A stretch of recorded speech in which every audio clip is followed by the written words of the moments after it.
Welcome inside this week's edition of Women's Basketball Weekly, the 8th installment of the show. Carrick Segmiller, Assistant Coordinator of Media Relations and Radio Play-by-Play voice here at Dixie State Athletics, joined this week by Assistant Coach Nicole Yazzie.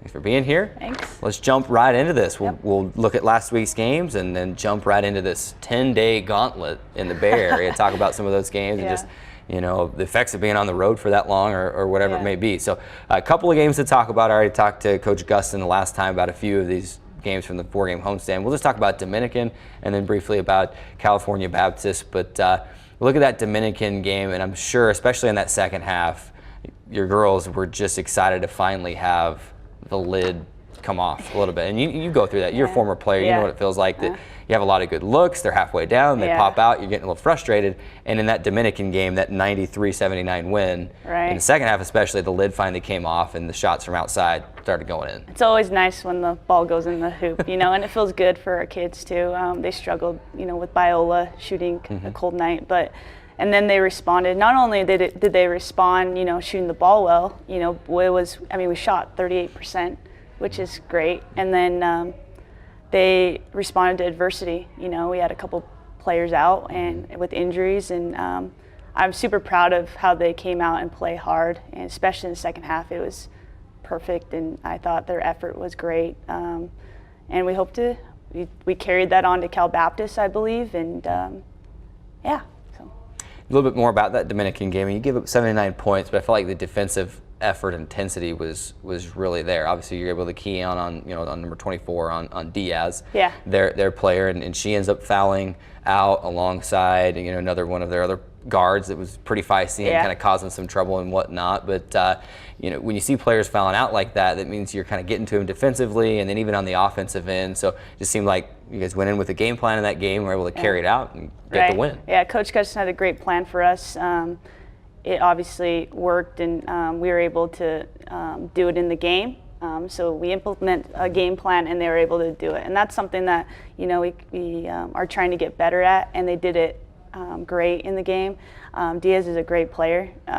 She averages 20 points per game, even more, and we were just able to rebound. Our bigs played fantastic, getting the boards. I believe most of possessions they got one and done, and we were able to contest and then run the floor.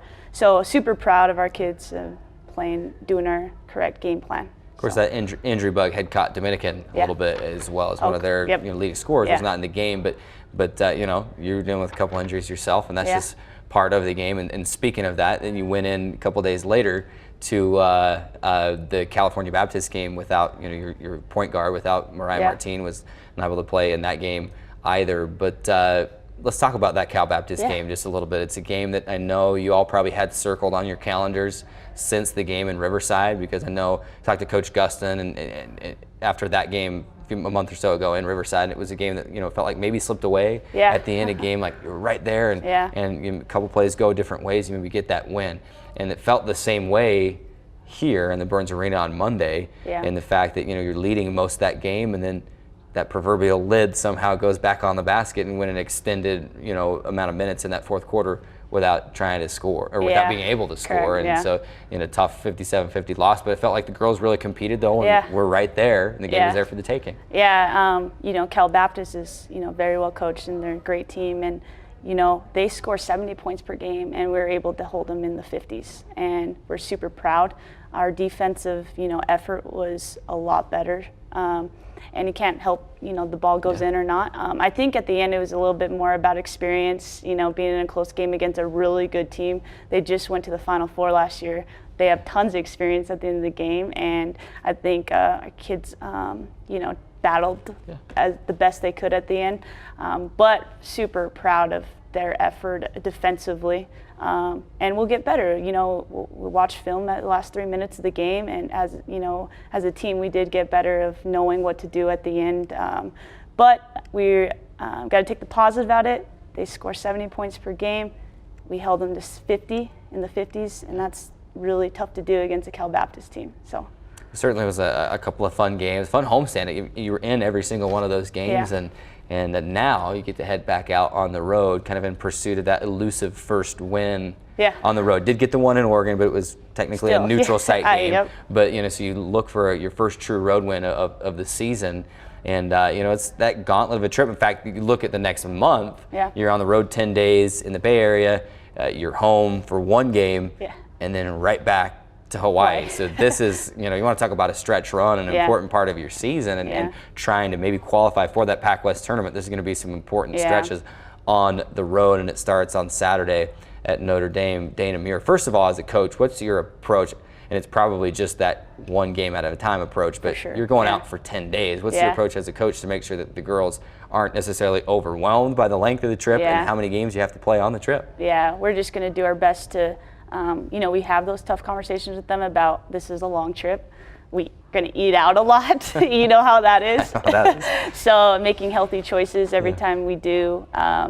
Making sure that we're resting, taking care of our bodies, using our fantastic trainers, athletic trainers, Kelby and Michaela. They do a great job with our team. Using our resources, getting our schoolwork done with study hall. There's just tons of things to go in it, but also we want to have fun. This is a group, that is a fun team, and we want to take care of business one game at a time. All we're thinking about is Notre Dame right now, and we're excited to get, like you said, get a good win on the road. We didn't our last trip on the road, so I think that's good motivation for themselves to get that first one. So.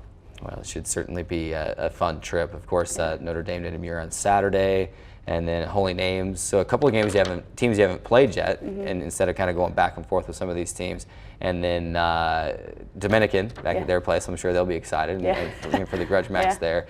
And then wrapping it up with Academy of Art, another grudge match on Saturday. So long trip. Thanks for stopping by and just looking back at last week briefly.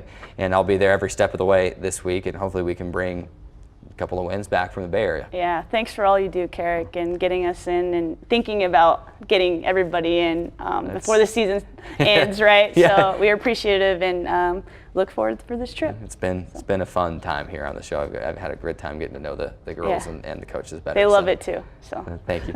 We're going to take a quick break. When we come back, we'll be joined by Gabrielle Cabanero as well as Tramina Jordan as we continue throughout the season and make sure that we get all the players in before the weeks of the season run out. So stick with us. Quick break and right back on Women's Basketball Weekly.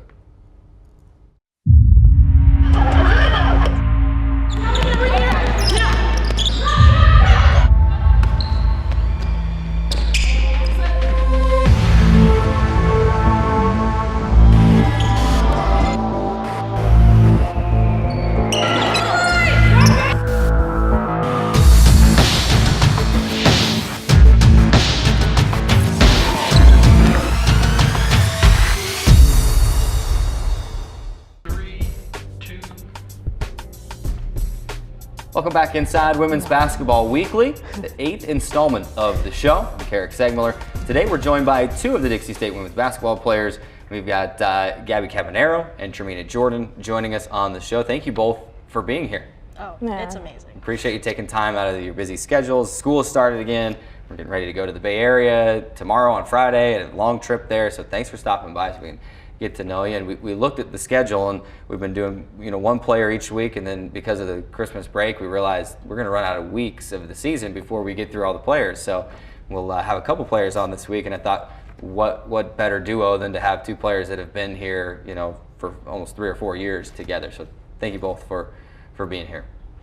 Thank you. Always like to start these things off, and you heard me say the same question if you've watched any of the others, just asking about what influenced your decision to come to Dixie State. And I think it's a fair question, and it's a decision you have to make. Where are you going to spend 4 critical years of your life? Where are you going to continue your basketball career? So let's start with maybe Gabby first, and then over to Tramina. What helped make that decision? Obviously, you're both from Las Vegas, so it's fairly close to home. Did that play any role in helping make that decision? Family's a huge key to me, and everything I do is for them. So them coming to my games and being really supportive, that was a huge key and huge role, and that was the main decision of why I wanted to come to Dixie. It's only an hour and a half. If I wanted to go home, I was available to do that, and it wasn't too far, too close. It was just absolutely perfect. Yeah, same. Like my She stole your family's at exactly. My family's at every game, and that's a huge thing. Also, the facility was super nice when I came, so that like brought me in. And how do you, when you walk in as a recruit and you see the Burns Arena and you're thinking, well, I'm going to be playing in Division II, that's one of the nicest facilities in the country. So how do you say no to the Burns Arena? That's certainly, I'm sure, played a factor in that. You two in your career here at Dixie State have seen, we can say, a fair amount of change over years. A couple of different coaches, teammates have come and gone. There's you two. Ashley Burge is a senior this year. She's been with you guys from start to finish here. What's that been like to see teammates and coaches come and go, and to kind of be a few of the constants of this Dixie State women's basketball program over the last 3 or 4 years? It feels great. Just being a veteran on the team. There's always change, come and go, but you just take it like anything in life. You just adapt, and that's basically what we've been doing for the past 4 years. Having those changes definitely challenged us, and we're just taking it day by day and game by game, and just seeing the changes and the new players and new faces. Yeah. Tramina? It's been a little bit of a roller coaster. It's been a little bit of a roller coaster. Next time we'll let Tramina go first. She's feeling all the answers. But it's been a little bit of a roller coaster at times, a little bumpy at times. Yeah. But you two, like I mentioned, have been a few of the constants over the last few years. Yeah, it has been hard, I have to say. It is hard, and it is something that you have to adapt to. And I'm glad that Gabby and Ashley actually stayed because everybody else is gone now, so it's good to have them two right there and we all sticking it out together. Of course, it seemed like a good team chemistry with this year's team, a lot of new faces, a lot of freshmen on this year's team, an opportunity for you both to kind of probably take some people under your wing and some leadership role and say, hey, this is what college basketball is all about. It's a little bit different than high school basketball. I'm sure there's been those opportunities. Let's start with Tramina first this time. What maybe makes this team special or unique or different than other teams that you've been a part of? I have to say maybe the coaching staff. Because we're so strong and we're always having group meetings, and that always vibes us together. So I think that's a big difference. Knowing that we have a solid coaching staff for now is great. Absolutely. So adding on to the coaching staff too is they have more familiar with the conference. They kind of know and get a feel for it. So having that experience kind of definitely carried on to this season, and the new freshmen on the team. It's been a blast. They work hard. They get after it. They always want feedback and just take that extra step. And it's great to see them grow. Kind of makes me feel like good inside, just to know that before I leave, it's going to be good and good. It's going to be in good hands. All right, and to piggyback off of what she said, it's kind of like I used to be there one day. I was at freshman one day, so that's always good to look at. Yeah. I gave you a couple minutes head notice, at least before we started the interview. Now I'm going to put you on the spot. Hope you'll be able to think of something here. I want you to think back through your years here at Dixie State and think about maybe a favorite game that you've been a part of here in a Trailblazer uniform, and we'll start with you, Tramina. Is there a game or games or just a moment that you can pick out and think, or that three or that shot or that steal or whatever it may be? Oh no. I wish Gabby would have went first. Well, just like your game, you're dishing off for an assist. So, Gabby, something on top of your head, and we'll go back to you, Tramina. One that I always bring up, it's my sophomore year, and it was against HPU, and it was a home game, and I went up for a three, but I didn't go up for a three. It was like an up and under three. And ever since then, when it went in, I was just like, okay, cool. I was like, let me get back on defense. I had no intention of making the shot, but I knew if I didn't put the shot up, I would have traveled. So it was just kind of a lucky shot, I guess you could say. I remember that. Yeah. I really jumped up in the air. I was like, oh, okay. I know. A game that I really, really remember is, when was that? 2 years ago when Leslie Tadamy and Charmaine Moore were seniors. And it was their senior night.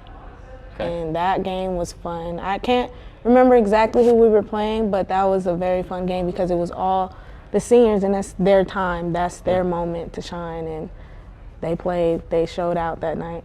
There weren't as many seniors on the team last year on senior night, but you showed out on senior night last year. You had 21 points against Holy Names in in the final game of the year. So certainly just a fun question, just to help get to know you. I like to get inside the mind of a student athlete and say, what memories are they thinking of? So we may have to try to dig up that highlight of that 3 and go back and look at some of these moments. But I appreciate you taking some time out of your busy schedule. Like I said, I know the life of a student athlete is not all glamour as some see from the outside. It's homework and on the road and practice and games. So I know that's not easy. Appreciate you stopping by and taking some time out of your schedules, and wish you the best of luck this coming week in the Bay Area. I'll be there, see all the games, and let's go and get some wins in the Bay Area. So thank you. Thanks. Thank you.